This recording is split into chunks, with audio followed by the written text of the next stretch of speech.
And now we look at sole proprietor or sole trader.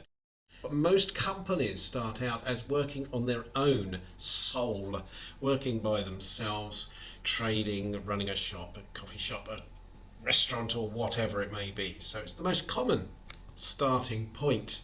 So what are we going to cover? We are going to cover what is a sole proprietor or sole trader, and the advantages and the disadvantages of being a sole proprietor or sole trader. So let's get straight into it. What is a sole proprietor? It's the most common form of business structure, also known as a sole trader. It's where you start up, you have a business idea, and you start selling or offering your services to somebody else. You can become a sole trader working on your own as simply as offering your services in a newspaper or online, etc. You are now automatically working on your own, employing yourself. It's generally one person doing business for themselves on their own property, in their own time, etc.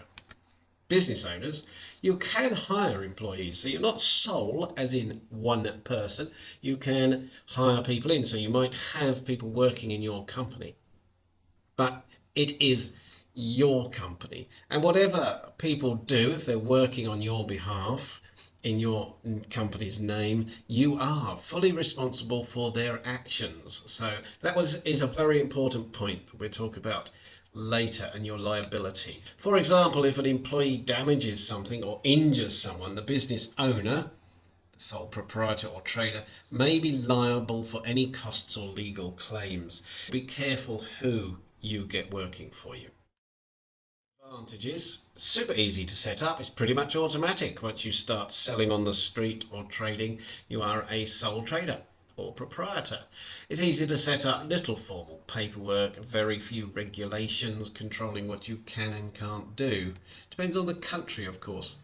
Can be as simple as promoting your new business by putting a sign up announcing your new services or products. It can be as simple as that, and you have become a sole trader. Business is easy to end. You stop trading. The end. As long as you don't owe anybody any monies and things like that, then it is simple to close your company down when you think this business is working, or I want to retire or something. You keep all of the profits, of course, but if you make any losses, you are liable for paying back any of the losses or money you owe as well. Advantage is you keep all of the profits. Income is usually individually taxed on your individual income tax returns. Owner has the freedom to make all the choices. It's your business. You decide what you do and don't do. If you decide to add a new product line, you simply do it. It's your company. A lot of advantages there, mainly that it is simple. Disadvantages: unlimited liability. This is where you are liable for anything that goes wrong with your company. Maybe you accidentally poison people, you are liable to pay for the damages and costs, or maybe your employee does. But there is a separate section on limited and unlimited liability. The owner, the sole proprietor, trader, is personally responsible for the obligations of the business. So if you do end up in debt, then you have to pay back that debt. You can't share it between anybody else. It's simply you are the owner, and you are responsible for the debts and actions of your company, including the actions of any employee representing the business as well. So that is a disadvantage if one of your employees does something a bit crazy or not what you wanted them to do, and you get complaints or injuries, there's a problem, you are liable to pay.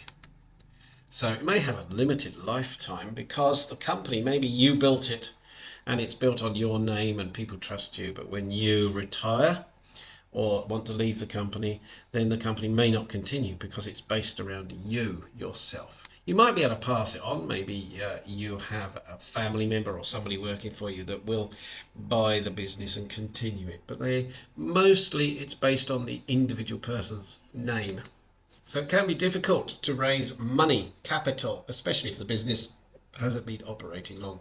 Usually to get a bank loan, you will need to show profits and profit statements for a period of time, sometimes up to 3 years.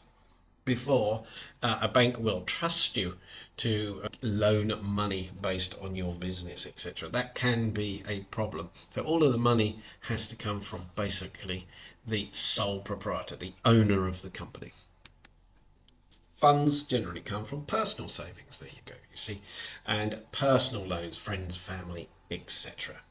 Okay, that is it. Sole proprietor. Super simple. Set it up. Advantages, easy. Have full control. Take all the profits if you have any and make all the decisions. Disadvantages, you have to do everything and you are responsible for everything as well.